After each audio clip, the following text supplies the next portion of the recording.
ಪೊಲೀಸರ ಬಗ್ಗೆ ಯಾರೇನೇ ಅಂದ್ಕೊಂಡಿರಬಹುದು, ಆದರೆ ಪೊಲೀಸರಲ್ಲೂ ದಿಟ್ಟ ಮತ್ತು ಧೈರ್ಯಶಾಲಿ ಅಧಿಕಾರಿಗಳಿರ್ತಾರೆ. ಅಸಾಧ್ಯ ಕೇಸ್ಗಳನ್ನು ಭೇದಿಸಿ ಸಾಹಸ ಮೆರೆದಿರ್ತಾರೆ. ಅಂತ ಚಾಣಾಕ್ಷ ಅಧಿಕಾರಿಗಳೇ ನಮ್ಮ ಸೂಪರ್ ಕಾಪ್ಗಳು. ಅಂದಾಗೆ ಇವತ್ತಿನ ಸೂಪರ್ ಕಾಪ್ ಯಾರು? ಏನೋ ಮಾಡಲು ಹೋಗಿ ಇನ್ನೇನೋ ಆದ ಕತೆ ಇದು.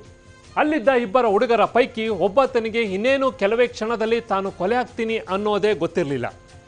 ಅಲ್ಲಿದ್ದ ಕಳ್ಳನಿಗೂ ಕೆಲವೇ ಕ್ಷಣದಲ್ಲಿ ತನ್ನ ಕೈಯಲ್ಲಿ ಕೊಲೆ ಆಗುತ್ತೆ ಅನ್ನೋದೇ ಆತನಿಗೆ ಅರಿವಿರಲಿಲ್ಲ. ಆ ಯುವತಿಗೆ ತಾನು ಕೂಗಿದ್ದೇ ದೊಡ್ಡ ತಪ್ಪಾಗಿತ್ತು ಅನ್ನೋ ಕಲ್ಪನೆ ಕೂಡ ಆಕೆಗಿರಲಿಲ್ಲ. ಅಷ್ಟಕ್ಕೂ ಅದೇನು ಕತೆ? ಇದೇ ಇವತ್ತಿನ ನಮ್ಮ ಸೂಪರ್ ಕಾಪ್.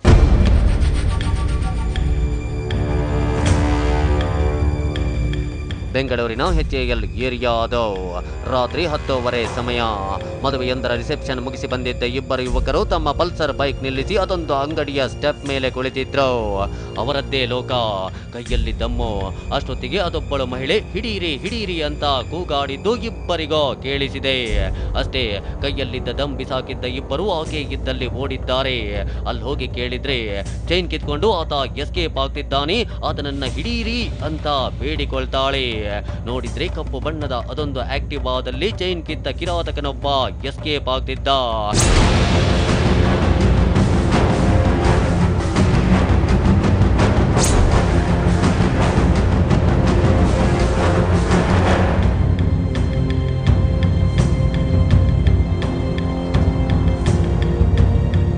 ತಕ್ಷಣ ಇಬ್ಬರು ಆತನನ್ನ ಚೇಸ್ ಮಾಡ್ತಾರೆ. ಅಷ್ಟಕ್ಕೂ ಆವತ್ತು ಕಳ್ಳನನ್ನ ಹಿಡಿಯಲು ಹೋದವರ ಪೈಕಿ ಒಬ್ಬಾತನ ಹೆಸರು ಸಾಯಿ ಚರಣ್, ಇನ್ನೊಬ್ಬಾತ ಸುಬ್ಬು.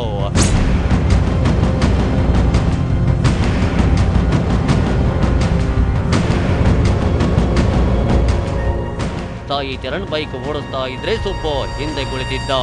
ಸಾಯಿ ಚರಣ್ನ ಗಾಡಿ ಹೋಂಡಾ ಆಕ್ಟಿವಾ ಬಳಿ ಹೋಗ್ತಾ ಇದ್ದಂತೆ ಚೈನ್ ಕಳ್ಳನನ್ನ ಹಿಡಿಯಲು ಹಿಂದಿದ್ದ ಸುಬ್ಬು ಬೈಕ್ ಇಳಿದು ಹೋಗಿದ್ದಾನೆ. ಆದ್ರೆ ಆ ಕಳ್ಳ ಏಕಾಏಕಿ ಸುಬ್ಬುವಿಗೆ ಹಲ್ಲೆ ಮಾಡಿದ್ದ. ಅಷ್ಟೇ ಅಲ್ಲ, ಬರಬೇಡಿ ಬರಬೇಡಿ, ನನ್ನ ತಂಟೆಗೆ ಬರಬೇಡಿ ಅಂತ ವಾರ್ನ್ ಮಾಡಿ ಫಾಸ್ಟ್ ಆಗಿ ಅಲ್ಲಿಂದ ತನ್ನ ಗಾಡಿ ಸಮೇತ ಹೋಗಿದ್ದ.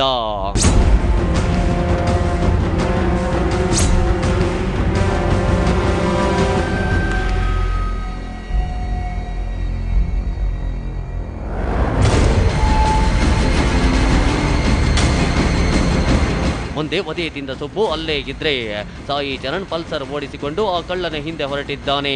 ಚೇಸಿಂಗ್ ಶುರುವಾಗಿದೆ. ಪ್ರಿಯ ವೀಕ್ಷಕರೇ, ಹೋಂಡಾ ಆಕ್ಟಿವ್ ಆಗಿಲ್ಲಿ, ಪಲ್ಸರ್ ಬೈಕ್ ಅಲ್ಲಿ. ಹೀಗಾಗಿ ಕೆಲವೇ ಕ್ಷಣದಲ್ಲಿ ಸಾಯಿ ಚರಣ್ ಹೋಂಡಾ ಆಕ್ಟಿವಾ ಓಡಿಸ್ತಿದ್ದ ಕಳ್ಳನ ಮುಂದೆ ನಿಂತಿದ್ದಾನೆ. ಆದ್ರೆ ಆ ಕಳ್ಳ ಅದೆಂಥ ಖತರ್ನಾಕ್ ಅನ್ನೋದು ಸಾಯಿ ಚರಣ್ಗೆ ಗೊತ್ತಿರಲಿಲ್ಲ.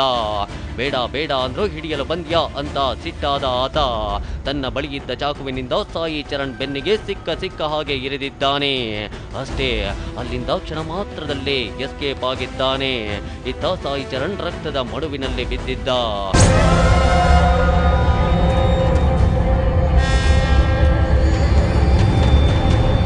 ಅರೆ, ಇಷ್ಟೊತ್ತಾದ್ರೂ ಸಾಯಿ ಚರಣ್ ಬರಲಿಲ್ಲ ಅಂತ ಸುಬ್ಬು ಅಲ್ಲಿ ಬೈಕ್ ನಲ್ಲಿ ಬರ್ತಾ ಇದ್ದವರ ಕೈಯಲ್ಲೇ ಡ್ರಾಪ್ ತೆಗೆಸಿಕೊಂಡು ಅಲ್ಲಿಗೆ ಬಂದಿದ್ದ. ಅಲ್ಲಿ ನೋಡಿದ್ರೆ ಸಾಯಿ ಒದ್ದಾಡ್ತಾ ಇದ್ದಾನೆ. ತಕ್ಷಣ ಅಲ್ಲಿ ನೆರೆದ ಸಾರ್ವಜನಿಕರೊಬ್ಬರ ಬೈಕ್ ನಲ್ಲಿ ಸಾಯಿ ಚರಣ್ಣನ್ನ ಸಮೀಪದ ಆಸ್ಪತ್ರೆಗೆ ಕರೆದೊಯ್ಯುತ್ತಾರೆ. ಆದ್ರೆ ಯಾವುದೇ ಪ್ರಯೋಜನವಾಗೋದಿಲ್ಲ. ಸಾಕಷ್ಟು ರಕ್ತಸ್ರಾವವಾಗಿದ್ದ ಕಾರಣ ಸಾಯಿ ಚರಣ್ ಅಲ್ಲೇ ಕೊನೆ ಉಸಿರೆಳೆದಿದ್ದ.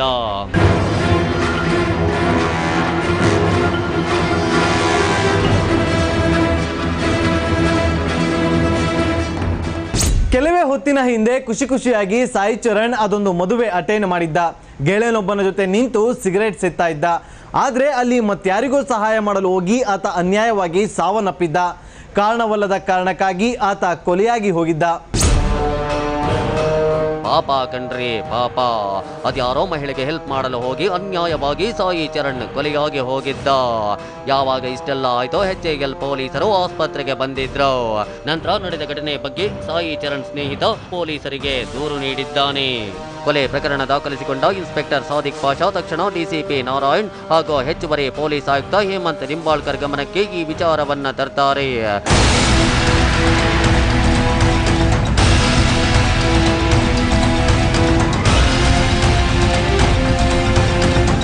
ಪಬ್ಲಿಕ್ ಹಾಗೂ ಪೊಲೀಸ್ಗೆ ಸಹಾಯ ಮಾಡೋಕೆ ಹೋದ ಒಂದು ಜೀವವೇ ಹೋಯ್ತಲ್ಲ ಅಂತ ಪ್ರತಿಯೊಬ್ಬರಿಗೂ ಬೇಸರ. ಇನ್ನೊಂದು ಕಡೆ ಸುಬ್ಬು ಹೇಳಿಕೆಯಲ್ಲಿ ಪೊಲೀಸರಿಗೆ ಕೆಲವೊಂದಿಷ್ಟು ಅನುಮಾನ ಬರುತ್ತೆ. ಯಾಕಂದ್ರೆ ಚೈನ್ ಕಳೆದುಕೊಂಡಿದ್ದ ಆ ಮಹಿಳೆ ದೂರು ಕೊಟ್ಟಿಲ್ಲ. ಇವರೇ ಸ್ನೇಹಿತರೇ ಸೇರಿಕೊಂಡು ಏನಾದ್ರೂ ಮಾಡಿ ನಾಟಕ ಆಡ್ತಾ ಇದ್ದಾರಾ ಅನ್ನೋ ಅನುಮಾನ ಪೊಲೀಸರಿಗಲ್ಲಿ ಮೂಡಿತ್ತು. ಹೀಗಾಗಿ ಸಾಯಿ ಚರಣ್ ಸ್ನೇಹಿತರನ್ನೆಲ್ಲ ಠಾಣೆಗೆ ಕರೆತಂದು ವಿಚಾರಣೆ ಮಾಡಿದ್ದಾರೆ. ಅಲ್ಲಿಗೆ ಆವತ್ತು ರಾತ್ರಿ ಸಾಯಿ ಚರಣ್ ಮತ್ತು ಸುಬ್ಬು ಮದುವೆಗೆ ಹೋಗಿದ್ದು, ನಂತರ ಇಬ್ರು ಬೈಕ್ ನಿಲ್ಲಿಸಿ ಸಿಗರೇಟ್ ಸೇತಾಗಿದ್ದು, ಸರಗಳ್ಳನ ಬೈಕ್ ಚೇಸ್ ಮಾಡಿದ್ದು, ಹೀಗೆ ಪ್ರತಿ ವಿಚಾರವೂ ಪೊಲೀಸರಿಗೆ ಕನ್ಫರ್ಮ್ ಆಗುತ್ತೆ.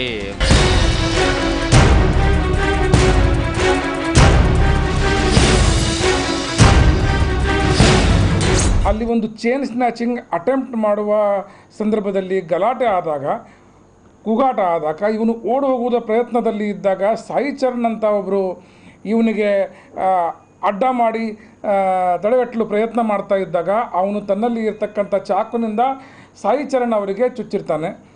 ಆ ಘಟನೆಯಲ್ಲಿ ಸಾಯಿ ಚರಣ್ ಅವರು ಸಾವನ್ನಪ್ಪಿರ್ತಾರೆ. ತಕ್ಷಣ ಡಿಸಿಪಿ ನಾರಾಯಣ್ ಮಾರ್ಗದರ್ಶನದಲ್ಲಿ ಇನ್ಸ್ಪೆಕ್ಟರ್ ಸಾದಿಕ್ ಪಾಷಾ ನೇತೃತ್ವದ ವಿಶೇಷ ತಂಡವೊಂದು ಸರಗಳ್ಳ ಕಮ್ ಹಂತಕನ ಪತ್ತೆಗೆ ರಚನೆಯಾಗುತ್ತೆ. ಇನ್ಸ್ಪೆಕ್ಟರ್ ಸಾದಿಕ್ ಪಾಷಾ ಮತ್ತವರ ತಂಡ ಆ ಹಂತಕನನ್ನ ಪತ್ತೆ ಹಚ್ಚೋಕೆ ಫೀಲ್ಡ್ಗೆ ಇಳಿಯುತ್ತೆ. ಆದ್ರದು ಅಷ್ಟು ಸುಲಭದ ಕೆಲಸವಾಗಿರಲಿಲ್ಲ. ಯಾಕಂದ್ರೆ ಆ ಹಂತಕ ಯಾರು ಅನ್ನೋದು ಯಾರಂದ್ರೆ ಯಾರಿಗೋ ಗೊತ್ತಿರಲಿಲ್ಲ.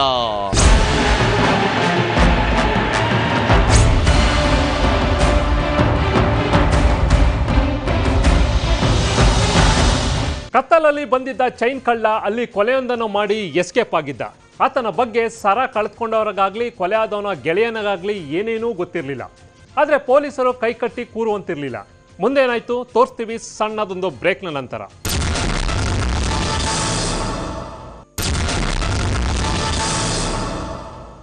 ತನ್ನ ಪಾಡಿಗೆ ತಾನು ಸಿಗರೇಟ್ ಸೇದ್ತಾ ಇದ್ದ ವ್ಯಕ್ತಿಯೊಬ್ಬ ಕಳ್ಳನನ್ನು ಹಿಡಿಯಲು ಹೋಗಿ ಕೊಲೆ ಆಗಿರ್ತಾನೆ. ಆ ಕಳ್ಳ ಆತನಿಗೆ ಚೂರಿಯಿಂದ ಹಿರಿದು ಎಸ್ಕೇಪ್ ಆಗಿರ್ತಾನೆ. ಆತನನ್ನು ಪತ್ತೆ ಹಚ್ಚಲು ಪೊಲೀಸರ ವಿಶೇಷ ತಂಡವೊಂದು ರೆಡಿಯಾಗುತ್ತೆ. ಆದರೆ ಆತನ ಮುಖ ಯಾರಿಗೂ ಸರಿಯಾಗಿ ನೆನಪಿಲ್ಲ. ಆಗ ಪೊಲೀಸರು ಭರ್ಜರಿ ಐಡಿಯಾ ಮಾಡಿದ್ರು. ಸಾಯಿ ಚರಣ್, ಸುಬ್ಬು ಇಬ್ಬರು ಆತ್ಮೀಯ ಗೆಳೆಯರು. ಮದುವೆ ರಿಸೆಪ್ಷನ್ ಒಂದನ್ನು ಮುಗಿಸಿಕೊಂಡು ವಾಪಸ್ ಮನೆಗೆ ಹೋಗ್ತಾ ಇದ್ದವರಿಗೆ ಸಿಗರೇಟ್ ಸೇದ ಮನಸ್ಸಾಗಿದೆ. ಅಲ್ಲೇ ಕುಳಿತು ಸಿಗರೇಟ್ ಸೇತಾಗಿದ್ದಂತೆ ಚೈನ್ ಸ್ನ್ಯಾಚರ್ ಒಬ್ಬ ತನ್ನ ಕರಾಮತ್ತನ್ನ ತೋರಿಸಿದ್ದಾನೆ. ಮಹಿಳೆಯೊಬ್ಬಳ ಚೈನ್ ಕಿತ್ತುಕೊಂಡು ಅಲ್ಲಿಂದ ಎಸ್ಕೇಪ್ ಆಗಿದ್ದಾನೆ. ಆದರೆ ಈ ಹುಡುಗರು ಆತನ ಹಿಂದೆ ಬಿದ್ದಿದ್ದಾರೆ. ಆತನನ್ನ ಹಿಡಿಯೋ ಬರದಲ್ಲಿ ಸಾಯಿ ಚರಣ್ ಕೊಲೆಗೆ ಆಗಿ ಹೋಗಿದ್ದ. ಈ ಬಗ್ಗೆ ತನಿಖೆಗಿಳಿದ ಇನ್ಸ್ಪೆಕ್ಟರ್ ಸಾದಿಕ್ ಪಾಷಾ ಟೀಮ್ ಹಂತಕನ ಪತ್ತೆಗೆ ಜಾಲ ಬೀಸಿದೆ.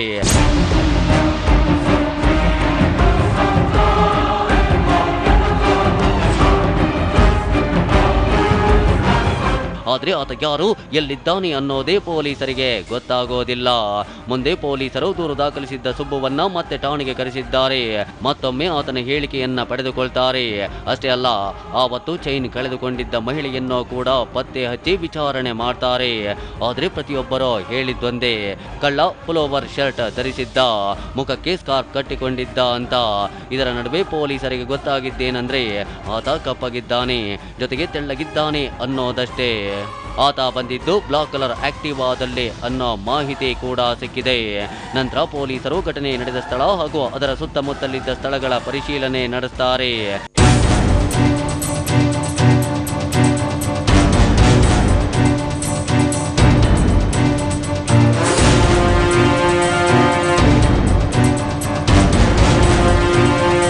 ಅಲ್ಲಿದ್ದ ಸುಮಾರು 200ಕ್ಕೂ ಅಧಿಕ ಸಿಸಿ ಕ್ಯಾಮೆರಾಗಳ ಫುಟೇಜ್ ಕಲೆಕ್ಟ್ ಮಾಡ್ತಾರೆ. ಪ್ರತಿಯೊಂದು ಕ್ಯಾಮೆರಾದಲ್ಲಿದ್ದ ದೃಶ್ಯವನ್ನ ಇಂಚಿಂಚೋ ಬಿಡದೆ ಗಮನಿಸುತ್ತಾರೆ. ಅಂತಿಮವಾಗಿ ಪೊಲೀಸರಿಗೆ ಅದೊಂದು ಕ್ಯಾಮೆರಾದಲ್ಲಿ ಹಂತಕ ಬಂದಿದ್ದು, ತನ್ನನ್ನು ಹಿಡಿಯಲು ಬಂದವರಿಗೆ ಆವಾಜ್ ಹಾಕಿದ್ದು ಎಲ್ಲವೂ ಸೆರೆಯಾಗಿತ್ತು.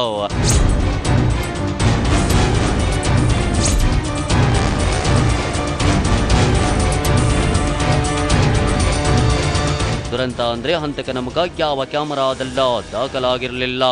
ಪೊಲೀಸರಿಗೆ ಸಿಕ್ಕಿದ್ದೆಲ್ಲ ಆತನ ಬ್ಯಾಕ್ ಶಾಟ್ಸ್ ಮಾತ್ರ. ಅದನ್ನ ಸೂಪರ್ ಇಂಪೋಸ್ ಮಾಡಿ ನೋಡ್ತಾರೆ. ಅಲ್ಲಿಗೆ ಅದೊಂದು ಚಿತ್ರ ಸಿಕ್ಕಿತ್ತು.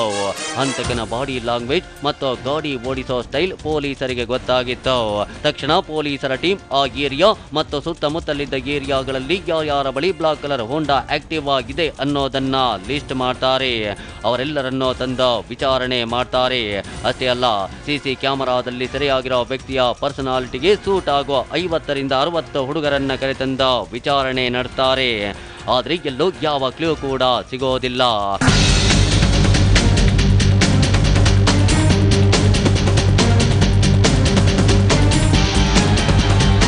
ಮುಂದೆ ಆ ಏರಿಯಾದಲ್ಲಿ ಡಕಾಯಿತಿ ರಾಬರಿ ಮಾಡಿ ಅದಾಗ್ಲೇ ಅಂದರ್ರಾಗಿ ಹೊರಬಂದ ಹಳೆ ಕಳ್ಳರ ಲಿಸ್ಟ್ ತೆಗೆಯುತ್ತಾರೆ.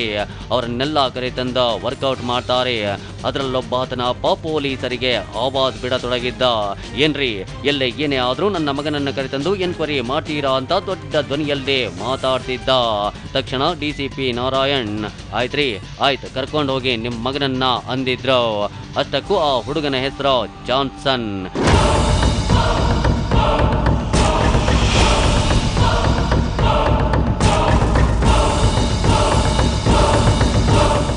ಇನ್ವೆಸ್ಟಿಗೇಷನ್ ಅಲ್ಲಿ ಅದೊಂದು ಗ್ರೇಟ್ ತಿರುವು ಪಡೆದುಕೊಳ್ಳುತ್ತೆ ಅಂತ ಖುದ್ದು ಪೊಲೀಸರೇ ಅವತ್ತು ಅಂದುಕೊಂಡಿರಲಿಲ್ಲ.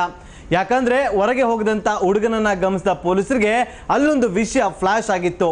ಆತನ ಬೆನ್ನ ಹಿಂದೆ ಬಿದ್ದ ಪೊಲೀಸರಿಗೆ ಖತರ್ನಾಕ್ ಮಿಕಾ ಸಿಕ್ಕಿ ಬಿದ್ದಿದ್ದ. ಎಸ್, ಆವತ್ತು ಪೊಲೀಸರು ಸರಿ ನಿಮ್ಮ ಮಗನನ್ನು ಕರೆದುಕೊಂಡು ಹೋಗಿ ಅಂತ ಸ್ಟೇಷನ್ನಲ್ಲಿ ಕೂಗಾಡ್ತಾ ಇದ್ದ ತಂದೆಗೆ ತಿಳಿಸಿದ್ದಾರೆ. ಅದರಂತೆ ಜಾನ್ಸನ್ ಹೊರಟಿದ್ದಾನೆ. ತಕ್ಷಣ ಪೊಲೀಸರು ಆತನನ್ನು ಹಿಂದಿನಿಂದ ನೋಡಿದ್ದಾರೆ. ನೋಡಿದ್ರೆ ಸಿಸಿ ಕ್ಯಾಮೆರಾದಲ್ಲಿ ಕಾಣಿಸಿದ ಬೆನ್ನಿಗೂ ಆತನ ಬೆನ್ನಿಗೂ ಸೂಟ್ ಆಗ್ತಾ ಇತ್ತು. ಆದರೆ ತಕ್ಷಣಕ್ಕೆ ಈ ಬಗ್ಗೆ ಮಾತಾಡೋದಿಲ್ಲ. ಮೊದಲಿಗೆ ಅದೊಬ್ಬ ಕಾನ್ಸ್ಟೇಬಲ್ನನ್ನು ಜಾನ್ಸನ್ ಹಿಂದೆ ಬಿಟ್ಟಿದ್ದಾರೆ. ಆ ಕಾನ್ಸ್ಟೇಬಲ್ ಆ ಯುವಕನ ಹಿಂದೆಯೇ ಹೋಗಿದ್ದಾರೆ. ಆತನ ಮನೆ ಬಳಿ ಹೋಗಿ ನೋಡಿದ್ರೆ ಅಲ್ಲೊಂದು ಕಪ್ಪು ಬಣ್ಣದ ಹೋಂಡಾ ಆಕ್ಟಿವ್ ಆಗಿದ್ದಿದ್ದು ಗೊತ್ತಾಗಿದೆ.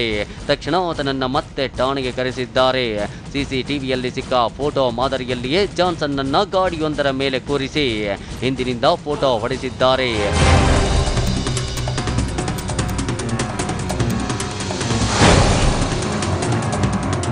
ಎರಡೂ ಹೋಲಿಕೆಯಾಗ್ತಾ ಇದ್ದಂತೆ ಪೊಲೀಸರು ತಮ್ಮದೇ ಭಾಷೆಯಲ್ಲೇ ವಿಚಾರಿಸಿದ್ದಾರೆ. ಮುಂದೆ ಜಾನ್ಸನ್ ಎಲ್ಲವನ್ನ ಒಪ್ಪಿಕೊಂಡಿದ್ದ. ಚೈನ್ ಸ್ನ್ಯಾಚ್ ಮಾಡಿದ್ದೋ ನಾನೇ, ಕೊಲೆ ಮಾಡಿದ್ದೋ ನಾನೇ ಅಂದಿದ್ದ.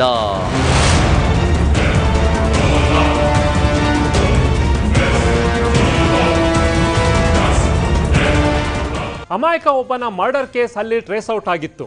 ಆದರೆ ಅಲ್ಲಿಗೆ ಕತೆ ಮುಗ್ದಿರಲಿಲ್ಲ. ಏಕೆಂದರೆ ಸೆರೆ ಸಿಕ್ಕ ಕಿರಾತಕ ಪೊಲೀಸರಿಗೆ ಚೆಳ್ಳೆಹಣ್ಣು ತಿನ್ನಿಸಲು ಹೊರಟಿದ್ದ. ಸೂಪರ್ ಕಾಪ್ ಮುಂದುವರಿಸ್ತೀವಿ ಸಣ್ಣದೊಂದು ಬ್ರೇಕ್ನ ನಂತರ.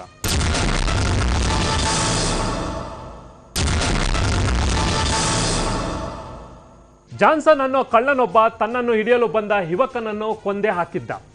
ಪೊಲೀಸರಿಗೆ ಚೆಳ್ಳೆಹಣ್ಣು ತಿನ್ನಿಸಲು ಯತ್ನಿಸಿ ಅಂತಿಮವಾಗಿ ಸೆರೆ ಸಿಕ್ಕಿದ್ದ. ಅಲ್ಲಿಗೆ ಇನ್ವೆಸ್ಟಿಗೇಷನ್ ಖತಮ್. ಆದರೆ ಮುಂದೆ ಕೂಡ ಪೊಲೀಸರಿಗೆ ಕೆಲಸ ಇದೆ ಅನ್ನೋದು ಅವತ್ತು ಗೊತ್ತಾಗಿರಲಿಲ್ಲ. ಏಕೆಂದರೆ ಕಿರಾತಕ ಮತ್ತೊಂದು ಸುತ್ತಿನ ಆಟ ಶುರು ಇಟ್ಕೊಂಡಿದ್ದ. ಜಾನ್ಸನ್ ವಿಭೂತಿಪುರದ ನಿವಾಸಿ. ಸಣ್ಣ ಪುಟ್ಟ ಕೆಲಸ ಮಾಡ್ತಾ ಇದ್ದ ಆತನಿಗೆ ತಾನು ಕೆಲಸ ಮಾಡ್ತಾ ಇದ್ದ ಸ್ಥಳದಲ್ಲಿಯೇ ಕೆಲ ಗೆಳೆಯರು ಸಿಕ್ಕಿದ್ರು. ಅವರ ಮೂಲಕ ಗಾಂಜಾ ಸೇರಿದಂತೆ ವಿವಿಧ ಚಟಗಳನ್ನು ಹತ್ತಿಸಿಕೊಂಡಿದ್ದ. ಮುಂದೆ ನಶೆ ತೀರಿಸಿಕೊಳ್ಳಲು ಹಣ ಸಿಗದೇ ಇದ್ದಾಗ ದರೋಡೆ ಕೃತ್ಯಗಳಲ್ಲಿ ಭಾಗಿಯಾಗಿದ್ದ. ಅದೊಂದು ಸಲ ರಾಬರಿಗೆ ಹೊಂಚು ಹಾಕ್ತಾ ಇದ್ದಾಗ ಮಾರಕಾಸ್ತ್ರಗಳೊಂದಿಗೆ ಸಿಕ್ಕಿ ಬಿದ್ದಿದ್ದ. ಮುಂದೆ ಜೈಲಿಗೂ ಹೋಗಿದ್ದ. ಆದ್ರೆ ಜೈಲಿಗೆ ಹೋಗಿ ಬಂದ್ರೂ ಬುದ್ಧಿ ಬಂದಿರಲಿಲ್ಲ. ಜಾನ್ಸನ್ ಇದಕ್ಕಿಂತ ಹಿಂದೆ ಇನ್ನೊಂದು ರಾಬರಿ ಕೇಸ್ ನಿನ್ನೆ ಹೇಳಿದ್ದಾನೆ.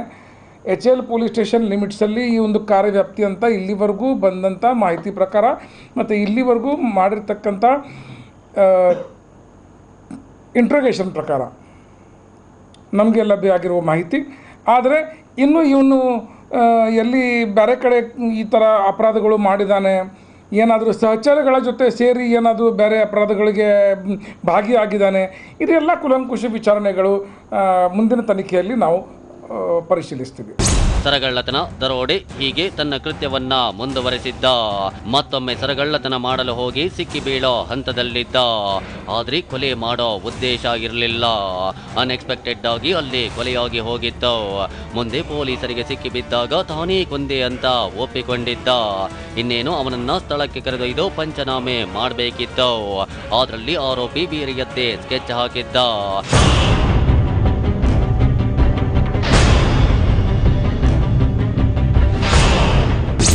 ಅದೊಂದು ಭರ್ಜರಿ ಪ್ಲಾನ್, ಪೊಲೀಸರಿಂದ ತಪ್ಪಿಸಿಕೊಳ್ಳೋ ಪ್ಲಾನ್. ಪಂಚನಾಮೆ ಮಾಡೋ ಸ್ಥಳದಲ್ಲಿ ಮೂತ್ರ ವಿಸರ್ಜನೆ ಅಂತ ಹೇಳಿ ಓಡಿ ಹೋಗಲು ಆತ ಯತ್ನಿಸ್ತಾನೆ. ಆತನನ್ನ ಪೊಲೀಸರು ಹಿಡಿಯಲು ಮುಂದಾದಾಗ ಕಲ್ಲನ್ನು ತೆಗೆದುಕೊಂಡು ಹೊಡೆಯೋದಕ್ಕೆ ಶುರು ಮಾಡ್ತಾನೆ. ಅಷ್ಟೇ, ಅಲ್ಲಿ ಮತ್ತೊಂದು ಸೀನ್ ಕ್ರಿಯೇಟ್ ಆಗುತ್ತೆ. ನಿನ್ನೆ ಸಂಜೆ ಅರೆಸ್ಟ್ ಮಾಡಿದ್ದ ಕಾರಣ ಪೊಲೀಸರು ಇಂದು ಬೆಳಗ್ಗೆ ಪಂಚನಾಮೆಗೆ ಪ್ಲಾನ್ ಮಾಡಿದ್ರು. ಅದರಂತೆ ಬೆಳಗ್ಗೆ ಸೀದಾ ಆತನನ್ನ ಘಟನೆ ನಡೆದ ಸ್ಥಳಕ್ಕೆ ಕರೆದೊಯ್ದಿದ್ರು. ಇನ್ಸ್ಪೆಕ್ಟರ್ ಸಾದಿಕ್ ಪಾಷಾ, ಪಿಸಿಗಳಾದ ಮಂಜೇಶ್ ಹಾಗೂ ಕಾಂತರಾಜು ಜೊತೆ ತಮ್ಮ ಜೀಪ್ನಲ್ಲಿ ಆರೋಪಿ ಜಾನ್ಸನ್ ನನ್ನ ಕರೆದುಕೊಂಡು ಹೊರಟಿದ್ರು.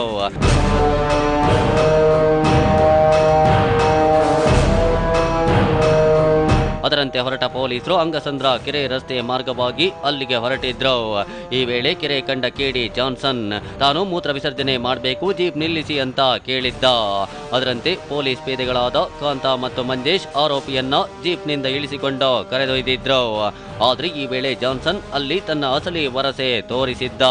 ಕೆರೆ ಪಕ್ಕಕ್ಕೆ ಹೋದ ತಕ್ಷಣ ಪೇದೆಗಳಾದ ಕಾಂತ ಮತ್ತು ಮಂಜೇಶ್ ಮೇಲೆ ಹಲ್ಲೆ ಮಾಡಿ ಅಲ್ಲಿಂದ ಪರಾರಿಯಾಗಲು ಯತ್ನಿಸಿದ್ದ.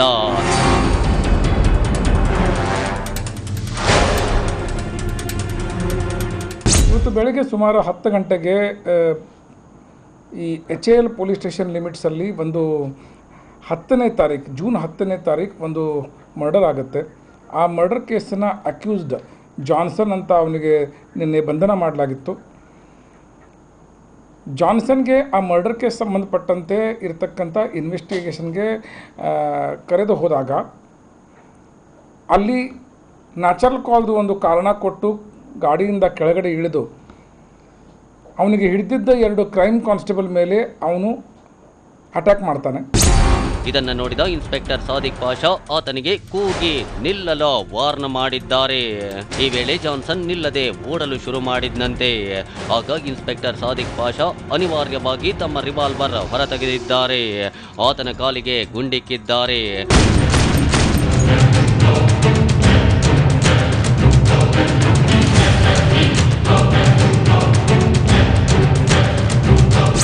ಅಟ್ಯಾಕ್ ಮಾಡಿಕೊಂಡು ಓಡೋಗೋದು ಪ್ರಯತ್ನದಲ್ಲಿ ಇದ್ದಾಗ ಅವನಿಗೆ ಕ್ವಾಷನ್ ಕೊಟ್ಟಾಗತ್ತೆ. ಆದರೆ ಅವನು ಕೇಳೋದಲ್ಲ. ಕ್ವಾಷನ್ ಕೊಟ್ಟರೂ ಸಹ ಅಟ್ಯಾಕ್ ಮಾಡಿಕೊಂಡು ಓಡೋಗುವ ಆ ಪ್ರಯತ್ನದಲ್ಲಿ ತಮ್ಮದು ಒಂದು ಸೆಲ್ಫ್ ಡಿಫೆನ್ಸ್, ಈ ಕಲ್ಲು ಏನು ತೂರಾಡ್ತಾ ಇದ್ದ ಅದರಲ್ಲಿ ಒಂದು ಸೆಲ್ಫ್ ಡಿಫೆನ್ಸ್ಗೋಸ್ಕರ ಒಂದು ಗುಂಡು ಅವನಿಗೆ ಹಾಕಲಾಗುತ್ತೆ. ಈ ಒಬ್ಬ ಜಾನ್ಸನ್ ಅಂತ ಯಾರಿದ್ದಾನೆ ಇವನ ಕಾಲಿಗೆ ಗಾಯ ಆಗುತ್ತೆ. ಅವನಿಗೆ ಅಲ್ಲಿಂದ ಸರ್ಕಾರಿ ಆಸ್ಪತ್ರೆಗೆ ನಾವು ಶಿಫ್ಟ್ ಮಾಡಿದ್ದೀವಿ. ತಕ್ಷಣ ಜಾನ್ಸನ್ ಕುಸಿದು ಬಿದ್ದಿದ್ದಾನೆ. ಪೊಲೀಸರು ಆತನನ್ನ ಬೋರಿಂಗ್ ಆಸ್ಪತ್ರೆಗೆ ದಾಖಲಿಸಿದ್ದಾರೆ.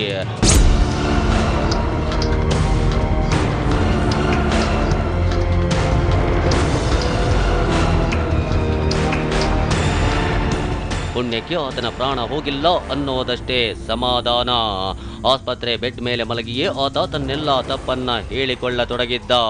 ಪೊಲೀಸರಿಗೆ ಕಲ್ಲು ಹೊಡೆದಿದ್ದು, ಪೊಲೀಸರಿಂದ ಗುಂಡೇಟು ತಿಂದಿದ್ದು ಅಷ್ಟೇ ಅಲ್ಲ, ಸರಗಳ್ಳತನ ಮಾಡಲು ಹೋಗಿ ಅದೊಬ್ಬ ಅಮಾಯಕನನ್ನ ಕೊಂದಿದ್ದು, ಹೀಗೆ ಎಲ್ಲವನ್ನೂ ಎಳೆ ಎಳೆಯಾಗಿ ಬಿಡಿಸಿಟ್ಟಿದ್ದ.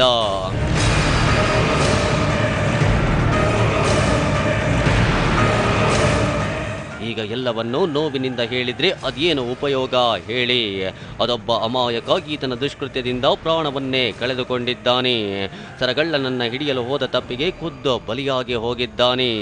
ಆತನ ಕುಟುಂಬದವರ ಸ್ಥಿತಿ ಏನು ಹೇಳಿ? ಸದ್ಯ ಮಾಡಿದ್ದುಣ್ಣ ಮಹಾರಾಯ ಅನ್ನೋ ಹಾಗೆ ಕಾಲಿಗೆ ಗುಂಡು ತಿಂದು ಆಸ್ಪತ್ರೆ ಪಾಲಾಗಿದ್ದಾನೆ. ಮುಂದೆ ಜೈಲು ಸೇರಲಿದ್ದಾನೆ.